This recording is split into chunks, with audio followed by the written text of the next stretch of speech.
Isang magandang araw po sa inyo, Kuya Bari. Tawagin niyo na lang po ako sa pangalang Lauro.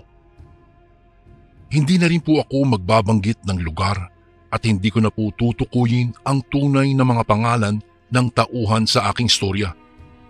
Bilang respeto po sa kanila at sa mga tao sa lugar kung saan naganap ang aking karanasan. Nang mga panahon po ng aking kabataan, ang mga baryong kalapit sa baryo namin ay wala pa pong kuryente. Tanging ang bayan pa lang namin ang naaabot ng elektrisidad. Kaya naman ay tanging mga gasera at sulo lamang ang nagbibigay ng liwanag sa aming baryo tuwing sasapit po ang gabi, maliban sa liwanag na nagmumula sa buwan.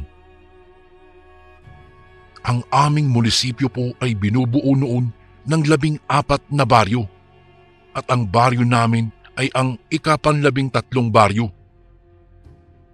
Kuya Bari, ang baryong nasa dulo ay kilala bilang pinakadelikadong baryo doon sa aming bayan noong mga panahong dekada 70. Gawa ng ang mga taga roon ay kilala bilang angkan ng mga mandaotay.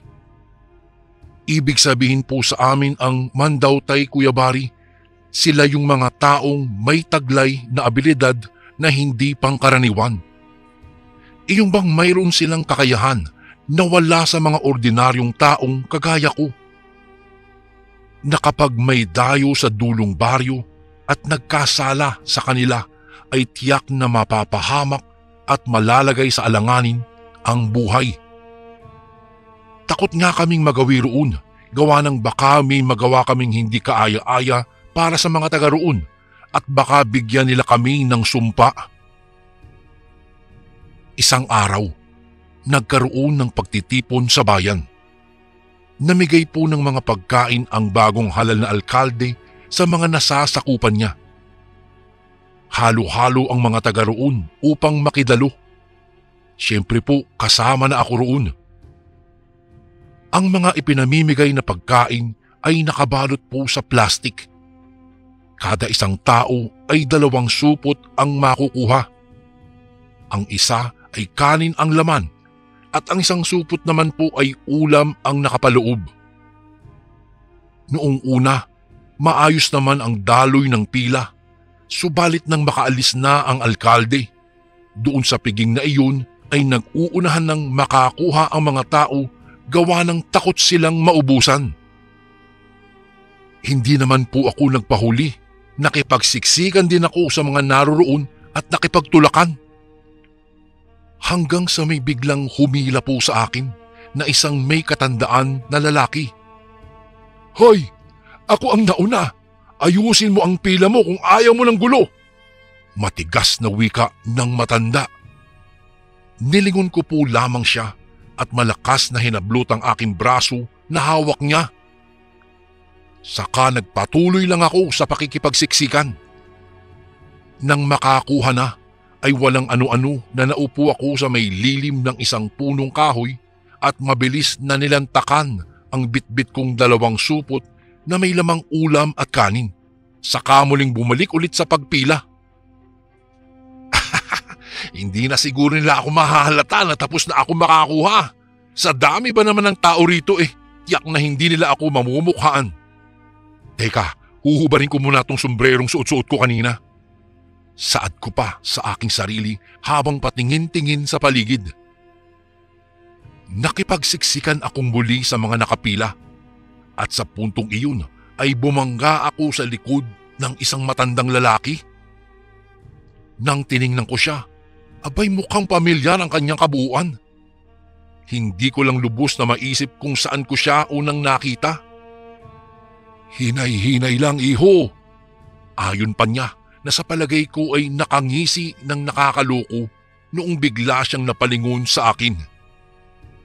Makalipas lang ang ilang segundo, nagwika siya habang ako naman ay hindi makausad doon sa bandang likuran niya. Heto, sa'yo na lamang itong party ko para hindi ka na mahirapang makipagsiksikan pa sa iba." Abay nagulat po ako nang sabihin niya iyon, kasabay ng pag-abot niya sa akin ng bitbit niyang mga supot. Kahit nagtataka man kung bakit niya ibinigay sa akin ang nakuha niyang parte, ay masaya ko namang tinanggap ang iniabot niya at nagpasalamat. Saka mabilis na umalis sa pila. Huhuhu! Kung siniswerte ka nga naman talaga, oo!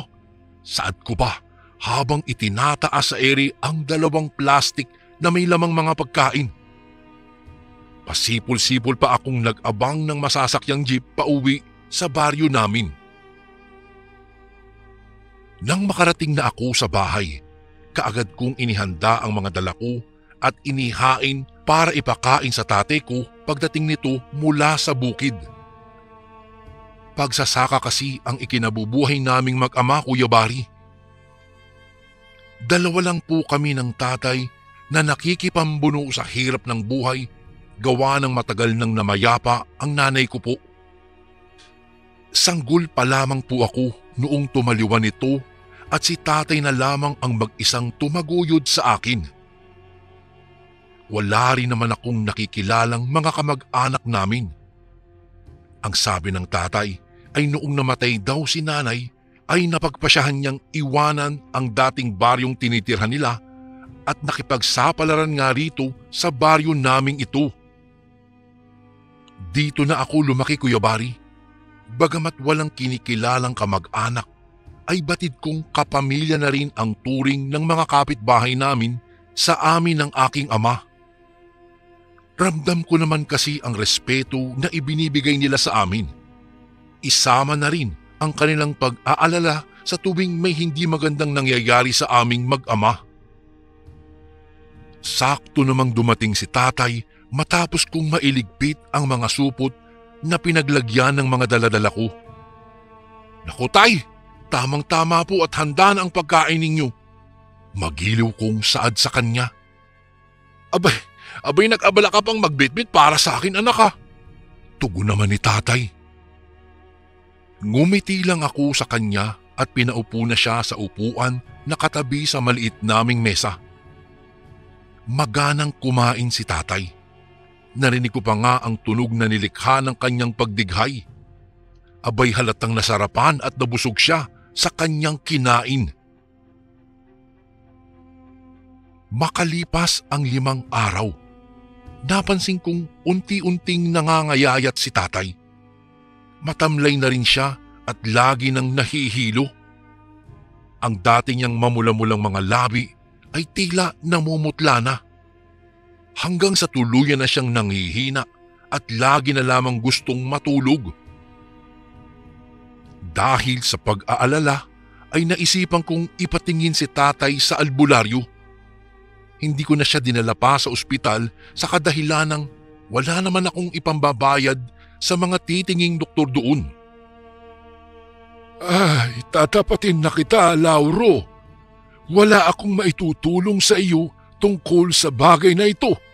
Subalit, mayroon akong kakilala na maaari mong malapitan. Diretsahang tugon ng albularyo po sa akin. Ano po ang ibig ninyong sabihin, Apo?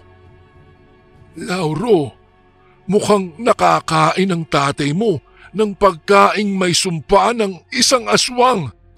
At sa palagay ko'y huli na ang lahat upang maagapan ko pa itong karamdaman niya.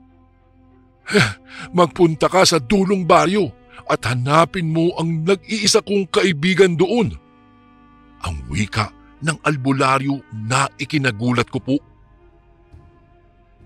Dahil nga sa nais kong maipagamot ang aking ama, ay tinungo ko ang manggagamot na inirekomenda ng albularyo sa akin sa araw ding iyon. Kahit pa na ang tinitirhan ng manggagamot ay matatagpuan sa dulong baryo.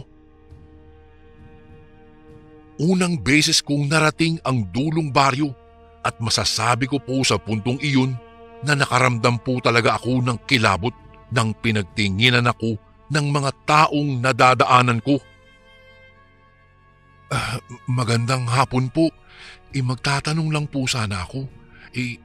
Saan po ba yung bahay ng manggagamot dito? Tanong ko sa isang grupo ng mga kalalakihan na nakatambay sa isang tindahan. Ano? Manggagamot? Lahat ng tao rito ay marunong manggamot. Ano nga bang pangalan ng manggagamot na sadya mo rito sa aming baryo? Tanong ng isa na sa tingin ko po, Kuya Bari, ay ang pinakamatanda sa mga naroroon.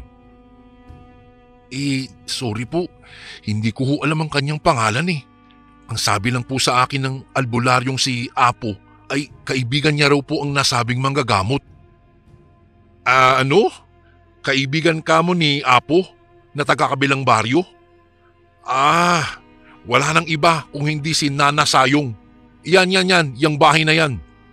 Tugon naman nito na itinuro ang bahay na nasa kabilang gilid ng kalsadang lupa. Matapos kong magpasalamat sa kanila ay kaagad ko namang tinungo ang bahay ng manggagamot na si Nana Sayong.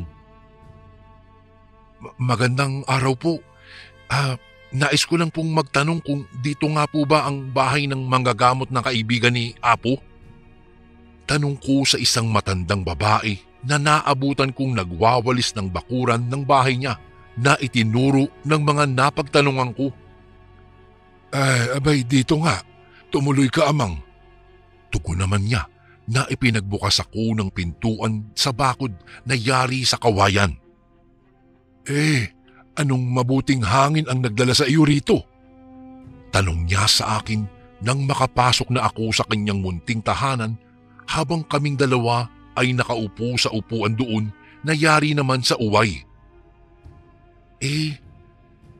Minungkahi po ni Apo ang pagpunta ko rito. Gawa ng hindi niya raw po kayang masolusyonan ang aking problema po. Tugon ko naman sa kanya. Mukhang sensitibo ang bagay na yan. Wag natin yung pag-usapan dito. Ang mabuti pa ay samahan mo ako kay Apo. Teka muna at ako'y maghahanda ng mga kakailanganin kong mga gamit. Anya, saka tumayo para kunin ang isang bayong at pumasok na siya sa isang silid. Ako naman ay iginala ko ang tingin sa kanyang munting tahanan at nakita ko roon ang ilang mga rebulto at ang pinakasentro sa altar na isang malaking krus na yari ata sa tanso. Noong makalabas na ang manggagamot na si Nana Sayong ay kaagad naman kaming humayo upang magtungo kina Apo. Sa pagdating namin kina Apo ay nag-usap po ang dalawa. Hindi ko maintindihan ang dialektong ginagamit nila kaya hindi ako nakakasingit sa kanilang usapan. Hanggang sa kinausap ako ni Nana Sayong. Titingnan ko ang iyong ama, Lauro. Nagtungo naman kami sa bahay at nagpaiwan na si Apo sa kanila. Iho, ano ang huling kinain ng iyong ama bago siya nanamlay? Tanong ni Nana Sayong sa akin matapos niyang masipat ang kalagayan ng aking ama. Po, ano nga ba? Ang natatandaan ko lang po ay iyong daladala ko pong pagkain mula sa ipinamigay ng alkalde sa bayan. Sigurado ka ba riyan? Opo Nana, nakakasiguro po ako. Tugon ko naman sa kanya. Ayun, natatandaan ko na po. Iniabot lang din po sa akin ang mga supot na pinaglagyan ng mga pagkain na nakain ni tatay. Sino ang nag-abot sa iyo kung ganon? Patay. Hindi ko po kilala Pero alam niyo po namumukhaan ko po siya. Isang lalaki na sa tingin ko po ay nasa 70 anyos na. Matangkad ang lalaking yun at kayumangging kaligatan ng kulay ng kanyang balat.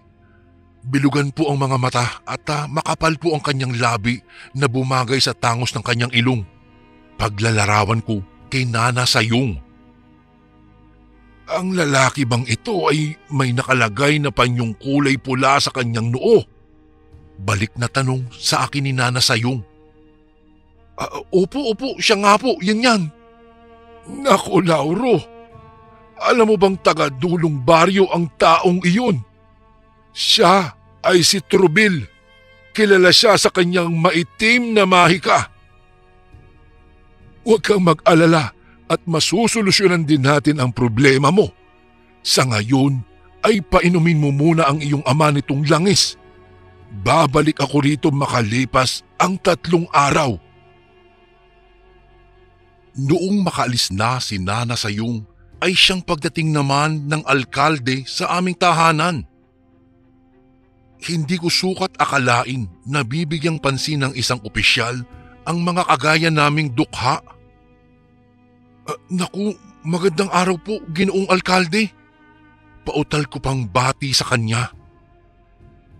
Ngumiti naman siya at nagsabing, may binisita lang ako sa may Iraya at may nakapagsabi kasi sa akin na nangangailangan daw kayo ng tulong pinansyal. Kaya naman nagkusa na akong dumalaw dito upang makita ang kalagayan ng iyong ama. Ayon kasi sa mga kapitbahay ninyo, ay ilang araw na ring nakaratay na lamang sa banig ang iyong ama.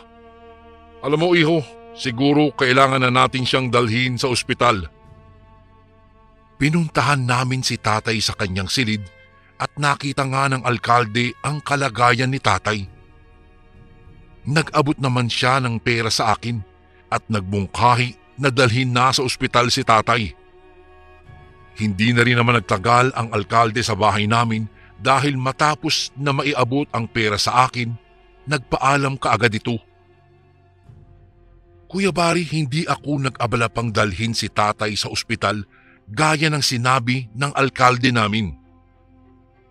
Gawa ng hindi naman nalulunasan ng mga doktor ang karamdaman ni tatay sapagkat gawa iyon ng isang aswang. Wala namang doktor ang naniniwala sa mga ganoong klaseng nilalang. Ang mga habili ni Nana Sayong lang ang sinunod ko. 5 beses kong pinainom ng langis si tatay sa loob ng 1 araw. Noong hapong ding iyon ay nagwika si tatay.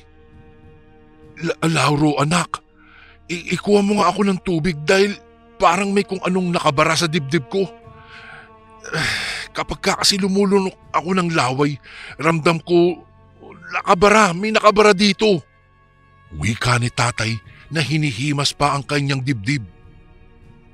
Kuya Bari, iyon na palagi ang inirereklamo ng aking ama sa tuwina na para daw mayroong nakabara sa kanyang dibdib at lalamunan. Pero kung iinom naman siya ng tubig o di kaya'y lulunok ng pagkain, ay bigla na lang daw nawawala ang tila nakabarang bagay. Hanggang sa sumapit ang 3 araw, nagbalik na si Nana Sayong. Sinabi niyang kinumpronta raw niya si Trobil at ang sabi daw ng matanda na hindi naman daw ito nagtanim ng sumpa sa pagkaing iniabot niya sa akin. Iba raw kasi ang pakikipambuno niya sa pagkaing iniabot mismo ng kapatid ng alkalde sa kanya, kaya ibinigay niya raw ito sa akin. Hindi naman daw niya sukat akalain na may sumpa pala ang pagkaing nakapaloob sa mga supot na iyon. Ayon pa kay Nana Sayong, ay si Trobil daw ay mayroong palabra de honor kaya malabo raw na nagsisinungaling ito sa kanya. Nasunod mo ba ang mga inihabilin ko sa iyo, Lauro?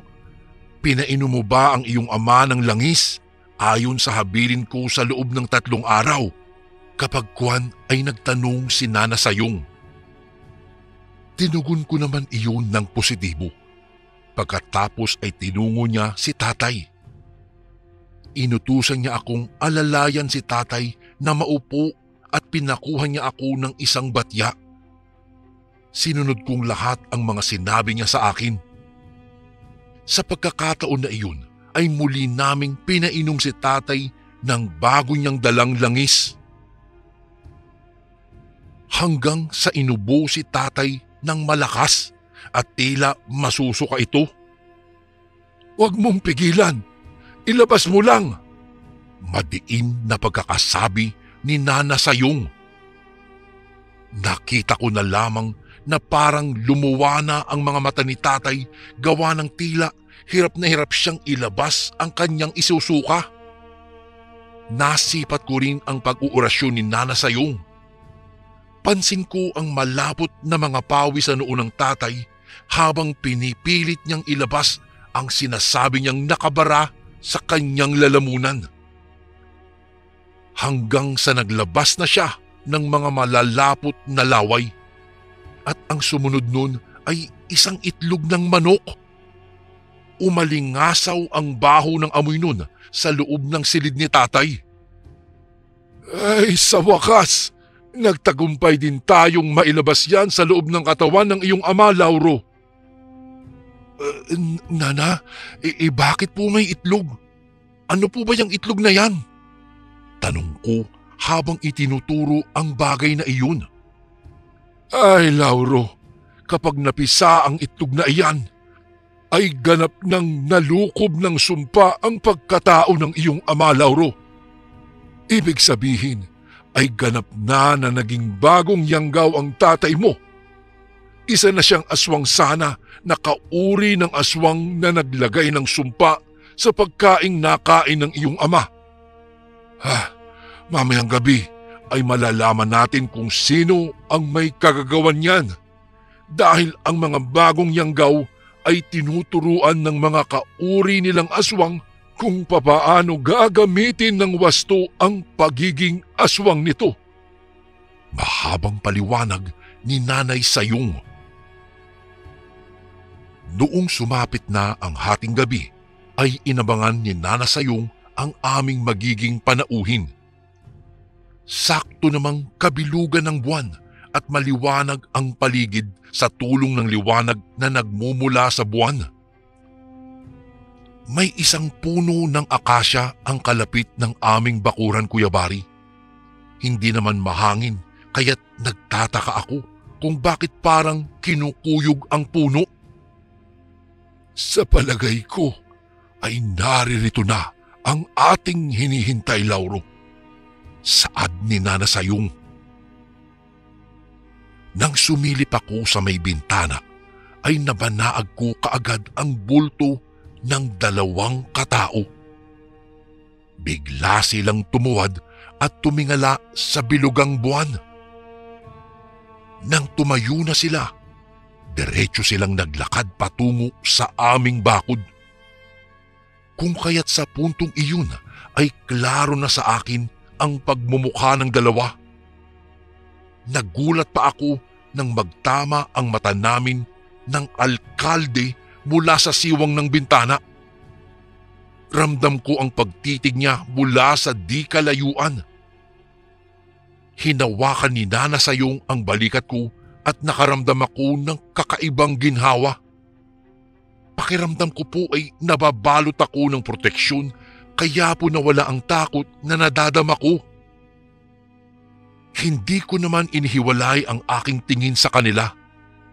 Ang nakita ko na mayroong ibinulong ang alkalde sa kapatid niya, hanggang sa bigla na lang silang naglaho sa dilim. Sa paglingon ko ay nakita ko na lamang si tatay na may hawak ng buntot ng pagi. Siguro naman ay hindi na sila babalik dito, saad ni Nana Sayong. Kinabukasan, bago nilisan ni Nana Sayong ang bahay naming mag-ama, ay iniwan niya sa amin ang isang garapa na mayroong lamang langis. Iyon daw ang magiging proteksyon namin laban sa mga aswang. Malalaman daw namin na mayroong aswang na umaaligid-aligid kapag kumulo daw ang langis sa loob ng garapang iyon. Ang itlog naman ay pinausukan ni Nana Sayong at ibinilad ito sa araw para daw hindi na maging sisiw ang laman nun. Talagang malaki din ang pasasalamat naming mag-ama kay Apo, gawa ng dahil sa kanya ay nakilala namin si Nana Sayong. Sa paglipas ng mga araw, nagkaroon ng pagtitipon sa bayan. Dumalo kami ni tatay at hindi namin kinalimutang dalhin ang garapang ibinigay ni Nana Sayong. Nang dumating ang kapamilya ng alkalde at ang mismong alkalde, ay biglang uminit ang garapa sa aking bulsa. Nang tiningnan ko iyon, kumukulo talaga ang langis na nasa loob. Senyales na mayroong mga aswang. Nakipagkamay ang alkalde sa mga tao. Subalit nang mapadaan ito sa aming kinaroroonan, ay tahimik lamang siyang tumango at lumayo sa amin kaagad. Sa pag-alis nilang mag-anak ay tumigil rin sa pagkulo ang langis. Nang makausap namin si Apo, ay nalaman naming mga aswang pala talaga ang pinagmulan ng angkan ng aming bagong alkalde. Ayon pa po kay Apo na malamang sa malamang nang minsang binisita ng alkalde si tatay ay para matingnan kung nasa maayos ba na kondisyon ang itinanim nitong itlog sa katawan ng ama ko. Noong nagpunta kasi ang alkalde sa bahay ay hindi pa nakakainom ng langis si tatay. Kaya po siguro akala ng alkalde na maayos ang kalagayan ng itlog doon sa loob ng katawan ni tatay. Sa paglipas ng mga buwan, bigla na lang napabalita na napaslang umano ang aming alkalde. Subalit, hindi naman idinetalye ng kanyang mga kamag-anak kung ano ang sanhi ng pagkamatay nito. Subalit, ayon pa kay Apo, nang minsan ay pumasyal siya sa bahay ay mayroon daw nakasagupa ang alkalde na isang malakas na tao na may tangang anting-anting noong nag-anyong aswang ito sa dulong baryo. Pagkatapos ng pangyayaring iyon, naglaho na lang bigla sa aming bayan ang buong angkan ng alkalde. Kuya Bari, dito ko na po tatapusin ang aking kwento. Isang pangyayari sa aming mag-ama ang hindi namin malilimutan na minsang nakaengkwentro kami ng mga angkan ng mga aswang. Lubos na gumagalang, Lauro.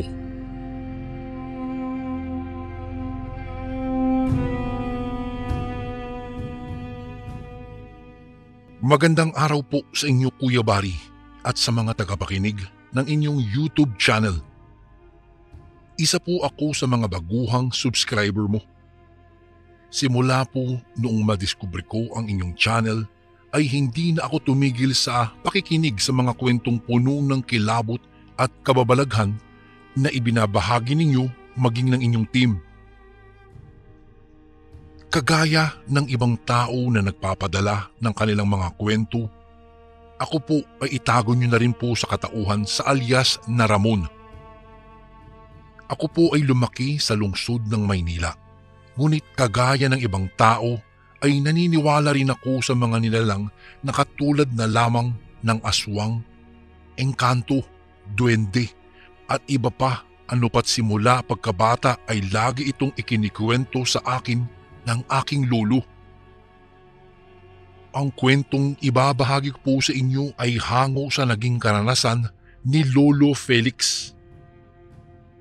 Nakaugalian na namin dati ni Lolo Felix na magkwentuhan bago matulog sa gabi.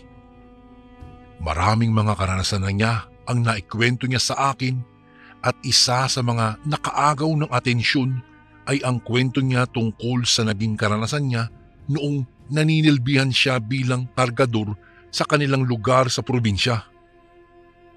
Nangyari daw po ito taong 1987 sa lugar ng Iloilo.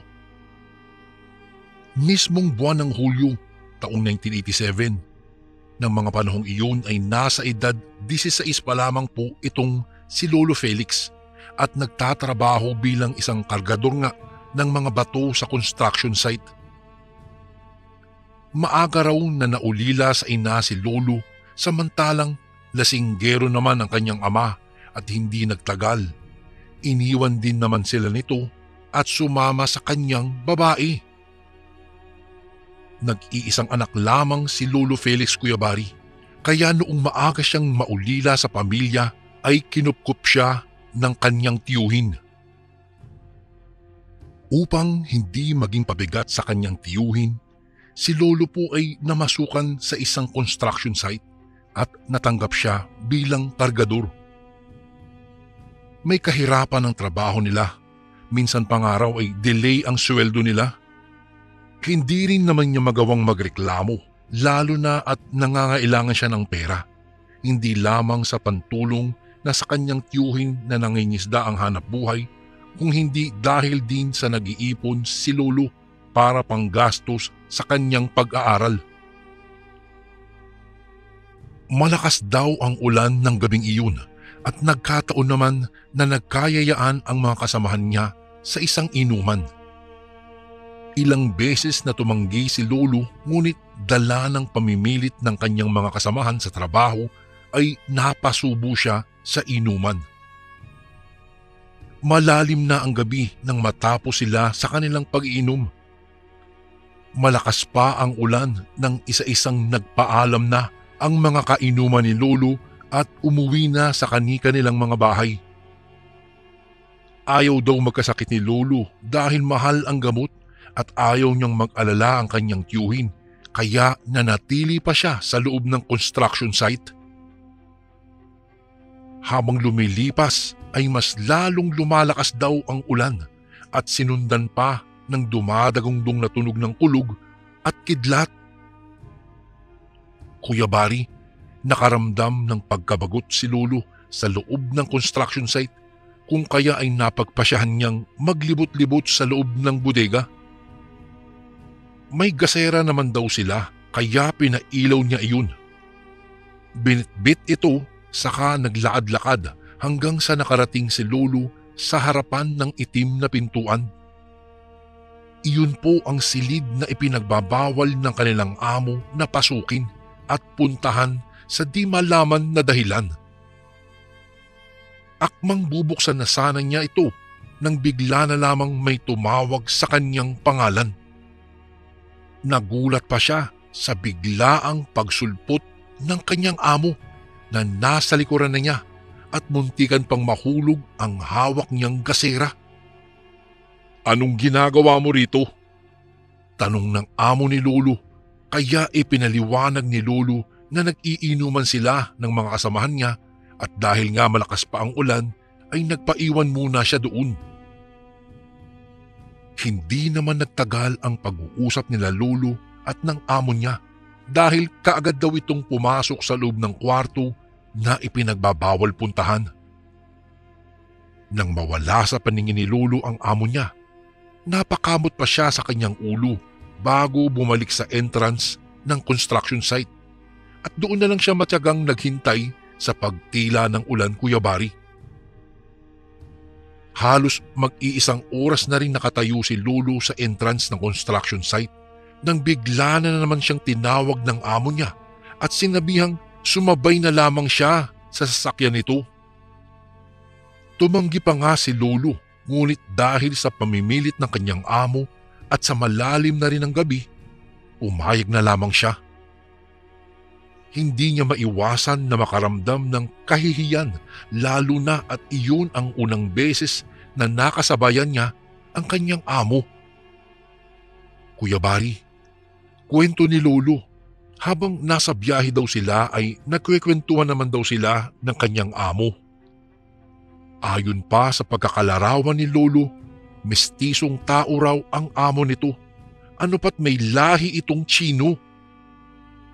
Matangkad daw ito, medyo singkit ang kulay abo niyang mga mata at matipuno ang katawan, kaya nga lang ay napaka-istrikto. Nang gabing iyon, mas lalong lumakas daw ang ulan, ngunit hindi iyon ang nakaagaw ng atensyon ni Lolo kung hindi ang kalsadang tinatahak ng kanyang amo.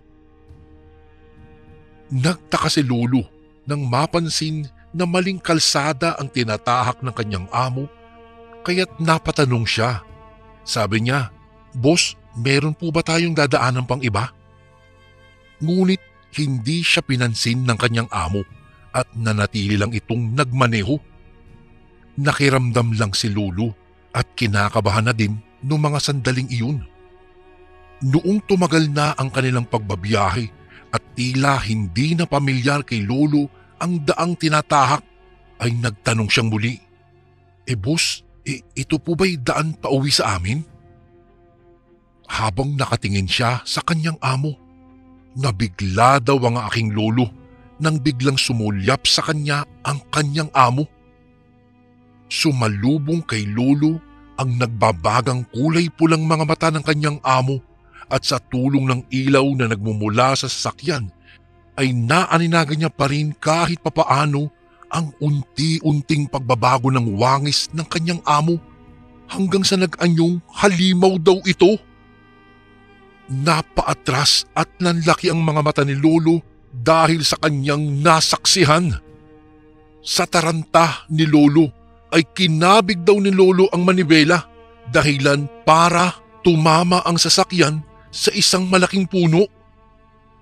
Sa sobrang lakas ng pagkakatama ng sasakyan sa puno, nangamoy usok daw ang makina ng kotse. Hindi pa man tuluyan na nakaalis si Lolo mula sa kanyang kinauupuan, ay mabilis siyang dinaganan ng nilalang na nakilala niya bilang isang aswang. Bigla daw sinakal ng aswang si Lolo sa liig. Sinubukan daw niyang pigilan ngunit dumudulas lang ang kamay ni Lolo sa tuwing hinahawakan niya ang kamay ng aswang.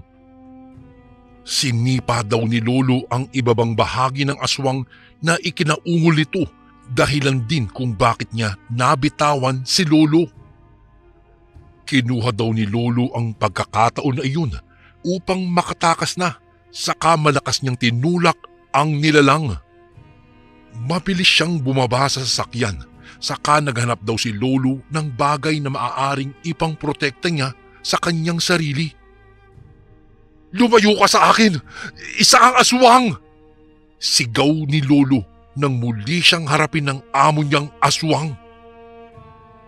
Nakaramdam ng matinding takot si Lolo ng mga oras na iyon, ngunit hindi siya nagpatinag. Nilakasan daw niya ang kanyang loob at nagdasal daw siya sa Panginoong Diyos. Maya-maya daw habang nag-iisip si Lolo ay bigla na namang umatake sa kanya ito. Bawat pag-atake ng aswang ay nasasangga daw niya. Gamit ang malaking kahoy na napulot niya, hinampas niya ang ulo ng nilalang bago pinagsusuntok at pinagsisipa. Kuya Bari, ayon kay Lolo, hindi nagpatalo ang aswang dahil mas pinaliksin nito ang kanyang pagkilos saka mabilisang inatake si Lolo. Tuluyang bumagsak si Lolo sa kalsada kaya kinuha ng aswang ang pagkakataong iyon at dinaganan daw si Lolo saka sinakal ulit ang kanyang liig. Kitang-kita daw ni Lolo ang nagbabagang mga mata ng aswang habang galit na nakatingin ito sa kanya. Tinuhod muli ni Lolo ang ari nito dahilan para mabitiwan siya ng aswang. Napadaing at namilipit sa sakit.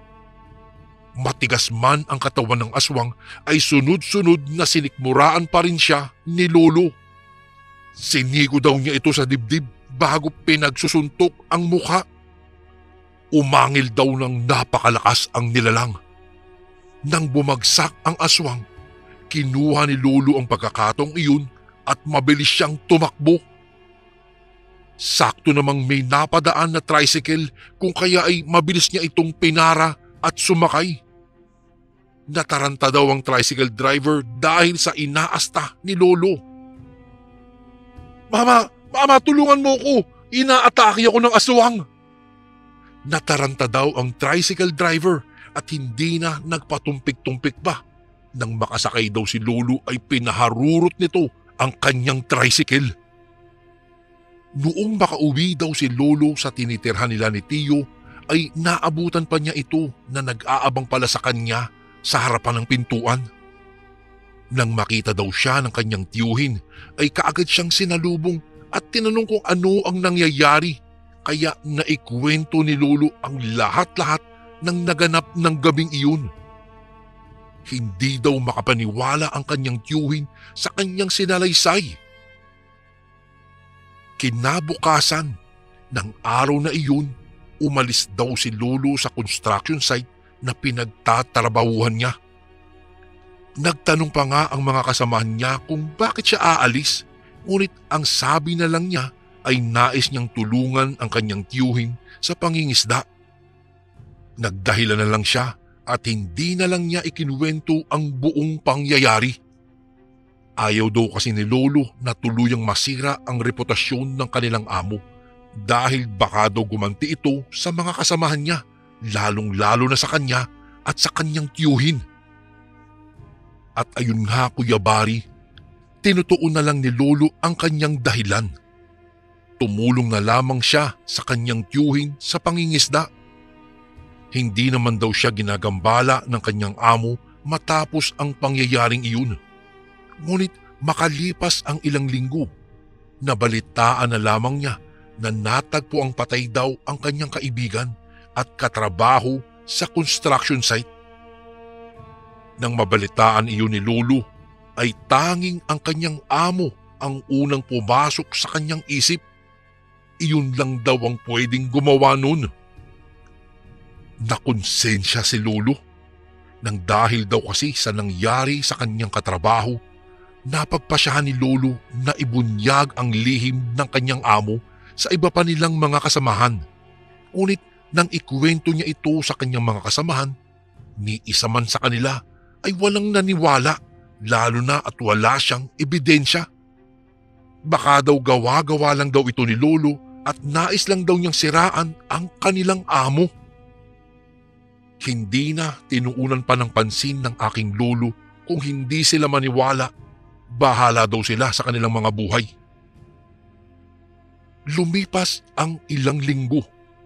Simula nang mangyari ang insidenteng iyon, sunod-sunod na ang naging patayan na naganap sa lugar nila Lolo. Halos araw-araw na lamang daw ay naibabalita sa radyo na may bangkay na natatagpuan. Wakwak ang tiyan ng mga ito at ang ilang bahagi sa kanilang mga katawan ay nawawala. Ang balitang iyon ay nagpabalot ng misteryo at kilabot sa lugar nila Lolo. Pinayuhan din daw si Lolo ng kanyang tiyuhin na palaging maging handa at alerto. At nang dahil sa mga nangyayari ay mas hinigpitan ng kapitan ang seguridad ng kanilang lugar. Iniiwasan ng mga tao na gumalagala sa tuwing kumagat na ang dilim sa takot na maging kabilang din sila sa mga biktima ng aswang. Isa ang kapitbahay nila Lolo na si Aling Ising ang naging biktima ng aswang. Buntis daw ito at natagpuan na lamang ng kanyang asawa sa kanilang kwarto na gutay-gutay na ang katawan at wala na siyang buhay. Kuya Bari, nang sumunod na gabi, nagkataon daw na ginabi sa pag-uwi si Lolo mula sa pupunta niya sa palengke. Habang mag-isa niyang tinatahak ang madilim na daan, ay may malaking aso raw na bigla na lamang umatake sa kanya. Napagtanto niyang hindi ordinaryong aso ito dahil sobrang laki daw nito. Ito daw ay isang aswang. Hindi na paghandaan ni Lolo ang biglaang pag-atake ng aswang na iyon kaya natumba daw siya sa kalsada. Nabutas pa nga ang kanyang sisidlan na dala-dala ni Lolo at kumalat ang mga pinamili niyang gulay. Nataranta daw si Lolo nung mga sandaling iyon, Kuya Bari, dahil pinagtakalmot daw siya nito matapos siyang daganan. Inipon ni Lolo ang buo niyang lakas bago sunod-sunod na pinagsusuntok sa mukha ang aso, saka ito sinipa papalayo. Tinulak niya ang aswang at mabilis siyang napatayo naman. Galit na inilabas ni Lolo ang daladala niyang itak at hinarap ang mabagsik na aswang. Simula raw kasi nang maranasan ni Lolo ang pakikipagharap sa aswang ay palagi nang nagdadala ito ng itak at bawang upang pamprotekta sa kanyang sarili sakali mang malagay siya sa panganib. Galit na sumigaw pa si Lolo bago inatake ang aswang. Bawat pagtaga daw ni Lolo ay naiilaga ng aswang hanggang sa madaplisan ito sa balikat. Mas lalong nagalit daw ang aswang matapos itong masugatan ng malalim. Gumawa ng pag-angil ang nilalang bago nagbago na naman ito ng anyo. Tumayo daw ito at naging halimaw. May kamay at paa ng parang sa tao, ngunit nagulat na lamang siya nung makilala niya ito. Ito yung dating amo niya. Nang dahil sa kanyang natuklasan ay mas lalong pinalakas ni Lolo ang kanyang loob. Mas lalong inihanda niya ang kanyang sarili. Umangil ang nilalang at tinitigan siya nito ng mabalasik daw. Maya-maya'y inatake si Lolo ng kanyang among aswang. Mabilis namang tinaga ni Lolo ang braso ng aswang na ikinadaing nito. Pinagsusuntok daw niya ang aswang at sinipa. Sa hindi inaasahang pagkakataon, nakalmot ng nilalang ang mukha ni Lolo. Dahil doon, nagalit si Lolo sa ginawa ng aswang at walang humpay na pinagtataga niya ang nilalang. Hanggang sa napatumba ni Lolo ang nilalang na iyon. Agad na kinuha ni Lolo ang pagkakataong iyon at kinuha ang bawang na nasa bulsa niya. Dinaganan daw niya ang aswang saka sa pelitang ipinasubo rito ang hawak-hawak niyang bawang na ikinahiyaw daw ng aswang sa sobrang hapdi at init na naramdaman nito. Takot na takot daw si Lolo, ngunit hindi niya tinantanan ang aswang hanggat ito'y hindi nanghihina. Ngunit ang pangyayaring iyon pala ay nasaksiyan ng isa sa mga dating kasamahan ni Lolo sa kanyang trabaho, kung kaya't ito'y humingi ng saklolo mula sa mga barangay tanod. Nang makarating ang mga barangay tanod ay kaagad nilang pinalibutan ang nilalang at pinaghahampas ng kanilang mga batuta at pinagtulungan nilang bugbugin ang aswang na iyon. Hindi na nagawang makatakas pa ng aswang dahil na rin sa natamo niyang mga sugat na dahil sa pagtaga ng aking Lolo. Lupaypay ang aswang at ito'y nakahandusay na lamang sa lupa. Maya-maya'y nagulat ang lahat at nanlaki ang kanilang mga mata dahil biglang bumalik sa dating taong anyo ang aswang. Nagulat ang lahat nang makilala nila. Ito yung dati nilang amo. Kinabukasan din ay kumalat sa buong bayan nila ang bali-balita tungkol sa nahuling aswang. Marami ang nagalit at nakampante na rin dahil hindi na ito makapambibiktima pa. Nang dahil sa pangyayaring iyon, nagsara daw ang construction site na dating pinagtatrabahuhan ni Lolo. Hindi rin naman naggalit ang mga kasamahan niya dahil kung tutuusin, kung hindi dahil kay Lolo, malamang patay na rin silang lahat. Sa halip na magalit sila kay Lolo, humingi pa sila ng kapatawaran at pasasalamat.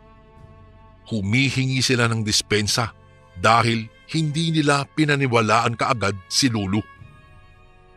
Kung hindi daw dahil kay Lolo, baka daw nalagay na sa panganib ang kanilang mga buhay, lalo na at amo pa pala nila ang may kagagawan ng mga kababalaghang nangyayari sa kanilang lugar. Patay na ang dati nilang amo na aswang. Wala rin naman na mga kamag-anak nito ang nagtangkang kunin ang bangkay sa takot na baka sila ay madamay at masira ang kanilang mga dignidad. Tuluyan namang nanumbalik sa kapayapaan ang lugar nila Lolo doon sa Iloilo matapos ang pangyayaring iyon. Makalipas po ang 2 taon ay nagpatuloy si Lolo sa pag-aaral sa high school.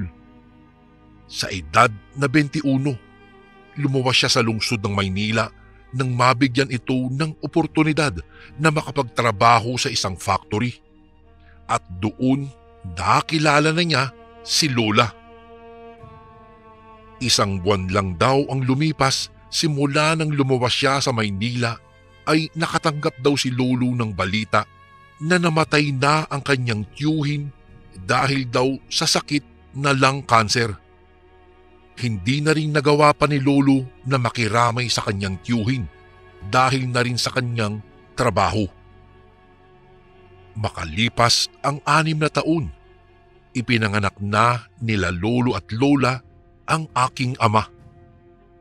Sa kasalukuyan po, Kuya Bari, ay nasa edad 84 na po si Lolo. Sobrang tanda na niya. Minsan ay nagiging makakalimutin na rin siya. Ngunit ang kwentong ibinahagi niya sa akin ay hinding-hindi niya malilimutan. Dito ko na po tatapusin ang aking kwento tungkol sa mga karanasan ng aking lolo. Hanggang dito na lang po mga kasundo, at sana po ay mapili niyo po ito, Kuya Bari, na basahin sa inyong channel. Magandang araw po sa lahat ng kasundo and God bless po. Lubos na gumagalang, Ramon.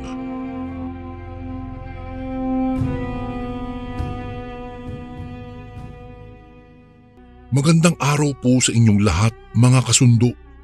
Tawagin niyo na lang po ako sa pangalang Marcos. Nakatira dito sa Dasma, Cavite. At ang edad ko po ay 29 na sa taong kasalukuyan. Nais ko lang pong ibahagi sa inyo ang karanasan ng aking ina noong minsang nagkaroon siya ng isang dayong kapitbahay. Nangyari po ito dekada 80 sa lugar kung saan nakatira ang aking mga magulang. Hindi ko na po babanggitin pa ang eksaktong lugar upang protektahan lang ang mga taong nakatira dito. Noong mga panahong iyon ay 5 buwang buntis na ang aking ina. Kaya sa bahay na lang ito at hindi na pinagtrabaho pa ng aking ama. Ayon sa kanyang kwento, may isang bagong tayo silang kapitbahay sa apartment na nirerentahan nila. Kapatid umano iyon ng kapitbahay nilang si Melba na nanggaling pa sa Visayas. At dahil sa magkaibigan naman ang aking ina at si Melba, kaya palaging nangangapit bahay ang aking ina sa apartment nila Melba. At minsan pa nga ay doon siya kumakain, lalo na kapag wala ang aking ama at nasa trabaho. Nagdadala na lang siya ng pagkain at doon na nagluluto sa bahay ni Melba. Wala rin naman kasi ang asawa ni Melba dahil nasa abroad iyon. Isang araw, habang nagluluto si Melba at ang aking ina ng bilo-bilo, ay biglang lumapit ang kapatid ni Melba na si Marilu. Matalim ito kung makatingin sa aking ina. Kaya minsan ay naiilang ang aking ina na kausapin si Marilu. Baka raw kasi biglang magalit ito sa kanya. Para kasing palagi daw galit ito sa tuwing pumupunta siya sa apartment ni Melba. Siya nga po pala, Kuya Bari, magkatabi lang po ang apartment na nirerentahan ng aking mga magulang at ang apartment nila Melba. Kung kaya kahit anong oras man naisin ng aking ina na pumunta sa bahay ni Melba, ay nakakapunta siya dahil malapit lang ito. Ate Marilu, ikaw pala. Bakit ka pumunta dito sa kusina? May kailangan ka ba? Tanong ni Melba sa kanyang kapatid. Tahimik lang ang kanyang kapatid at hindi ito sumasagot.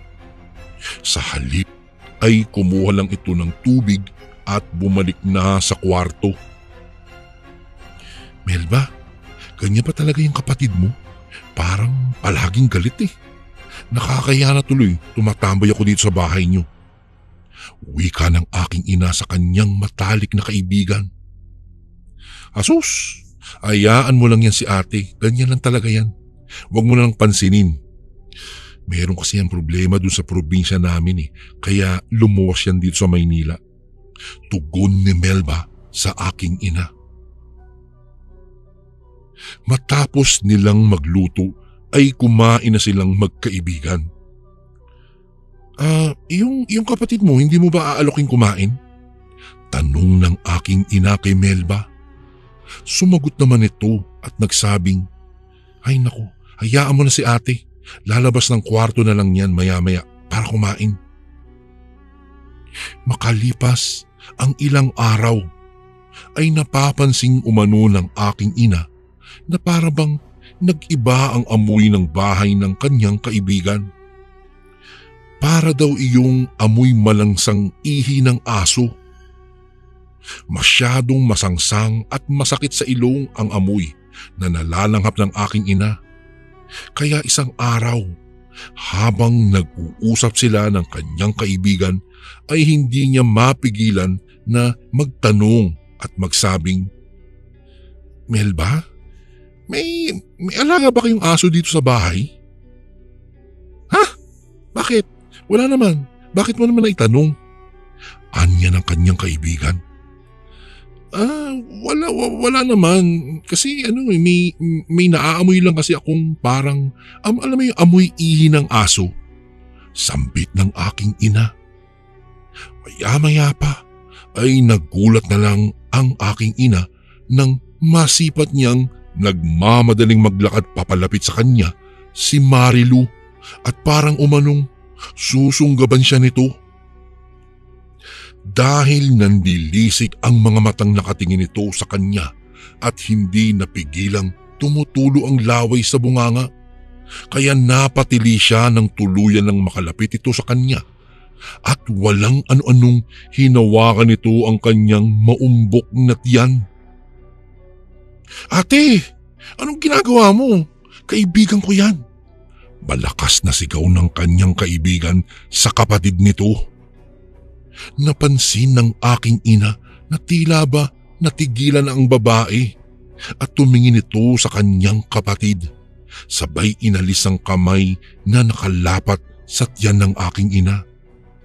Pagkatapos ay walang lingong nagmamadaling tinungo ang kanyang kwarto. Naku, pasensya ka na sa ginawa ng kapatid ko. Paghingi ng paumanhin ng kanyang kaibigan. Ay naku, okay lang yun. Dapat hindi mo na lang sinigawan ng kapatid mo kasi baka lalong magalit yun. Uwi ka ng aking ina sa kanyang kaibigan. Nga hindi ko nga alam kung bakit nagkaganoon niyang kapatid ko. Sabi kasi ng nanay ko, iniwan raw yan ng pamilya niya, yan yung kapatid ko. Pero hindi niya alam ang dahilan kung bakit. Kapag tinatanong ko naman si Ate Marilu, hindi naman siya sumasagot ng matino. Buntong hiningang saad ng kanyang kaibigan. Nagsuwestyon naman ng aking ina na ipatingin sa doktor ang kapatid ng kanyang kaibigan. Alam mo, ginawa ko na rin yan. Kaso walang makitang sakit ang mga doktor, kundi stress lang daw iyon. Tugon nito. Bago ko po ipagpatuloy ang kwentong ito ay may request sana ako sa iyo kasundo. Isang pindot lang ito kasundo sa subscribe button namin. Malaking tulong po ito sa amin kasundo upang mapagpatuloy pa namin ang mas marami pang magagandang kwento. Salamat sa pag-subscribe mo, bagong kasundo.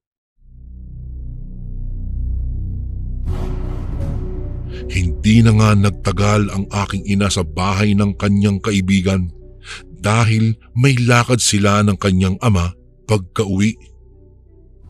Kinagabihan, habang nag-uusap ang aking mga magulang, ay naikwento niya sa aking ama ang kalagayan ng kapatid ng kanyang kaibigan. Pinayuhan naman siya ng aking ama na wag na munang maglalapit sa bahay ni Melba dahil kakaiba ang kutob ng aking ama doon sa kapatid ni Melba. Kung hindi niyo po kasi na itatanong, Kuya Bari, tubong Leyte po ang aking ama, kung kaya hindi nalingid sa kanya ang mga usaping aswang. Samantalang ang aking ina naman ay tubong Dasma Cavite. Naku, ayang ka na naman Carlos. Nagpapaniwala ka na naman sa mga aswang na yan. Reklamo ng aking ina. Ay nako, mas mabuti na yung nag-iingat tayo, mahal. Kesa naman tsaka ka mag-iingat kapag nasa kapahamakan ka na. Wika ng aking ama sa kanya. Umismid naman ang aking ina dahil hindi niya nagugustuhan ang mga pinararatang ng aking ama doon sa kapatid ng kanyang kaibigan. Pakalipas nga ang ilang araw ay hindi na nagawi ang aking ina sa bahay ni Melba dahil sa naging abala na nga siya sa mga ginagawa sa bahay. Hanggang sa isang gabi, nagising ang aking ina dahil sa maalinsangang paligid. Kaya naman bumangon siya mula sa pagkakahiga at pumunta sa kusina at uminom ito ng tubig. Noong akmang babalik na sana siya sa loob ng kwarto nang may biglang narinig siyang mahihinang katok sa pintuan. Kaya naman naglakad na siya papalapit doon. Nang akmang bubuksan niya sana iyon nang biglang nagsalita ang aking ama at nagsabing, "Huwag mong bubuksan ang pintuan, mahal. Aswang ang nilalang na nasa labas na kumakatok." Napapitlag naman ng aking ina at napatingin sa aking ama. "Ano naman ang yung pinagsasabi mo?" Kunot noong tanong niya. Kaagad namang hinugot ng aking ama ang buntot paging nakasabit sa may pintuan at pinalis niya sa harap ng pintuan ang aking ina. Inutusan niyang sumilip ito sa siwang ng bintana para maniwala na talaga ang aking ina na totoo ang kanyang sinasabi. Nang silipin nga ng aking ina kung sino ang nasa labas ng bahay, ay nanlaki ang kanyang mga mata at napatakip ng kanyang bibig. Dahil sobrang nakakatakot umano ang nilalang na nasa labas ng kanilang bahay. Buhaghag ang mga buhok ng nilalang na nagtataasan at animoy kasing tigas ng alambre ang kanyang mga buhok. At ang mga mata namang namimilog ay pulang-pula umano iyong nagbabaga. Kulubot naman ang mukha at walang humpay ang pagtulo ng laway nito. Isabay mo pa ang sobrang haba ng mga kuko ng nilalang habang mabilis at nanggigigil na pinipihit ang seradora ng pintuan nila. O ano, di ba tama ako? Aswang nga ang kapatid ni Melba. Kaya nandito yan dahil ilang araw ka nang hindi nakakapunta sa bahay ng kaibigan mo. Bulong ng aking ama at iginaya sa loob ng kwarto ang aking ina. Namumutla naman ang aking ina dahil sa kanyang nakita. Kung kaya agad na pinainom siya ng tubig ng aking ama. Kumalma ka lang, mahal. Hindi naman makakapasok sa bahay natin ang aswang na yan dahil may mga pangontra akong nilagay sa buong paligid. Wika ng aking ama. Maya-maya pa ay naririnig na ng aking ina ang isang tunog ng wakwak sa labas ng bahay hanggang sa nawala na iyon sa kanyang pandinig. Kinabukasan ay nalaman na lang ng aking ina na lilipat na ng bahay ang kanyang kaibigan kasama ang kapatid nito. At doon ay nalaman niyang kaya pala iniwan ng padre de pamilya at mga anak ang kapatid ni Melba dahil sa kamuntikan na umanong kainin ni Marilu ang kanyang 4 na taong gulang na anak. Magmula nga nang lumipat na ng bahay ang kanyang kaibigan, ay wala nang balita pa ang aking ina tungkol dito, magpasa hanggang ngayon. Hindi talaga makapaniwala ang aking ina sa kanyang naranasan. Isang aswang pala ang minsan niyang nakatabi at isang dayong kapitbahay. Hanggang dito na lang po ang aking kwento, Kuya Bari. Maraming salamat po sa pagbasa niyo sa aking email. Gumagalang, Marcos. And again, maraming salamat po mga kasundo. Don't forget to subscribe and i-click nyo lang po yung bell na button para updated po kayo sa mga upcoming videos namin na paparating. Maraming salamat po ulit. God bless and ingat po lagi dyan. Ito po si Kuya Bari at ako ang Sundo.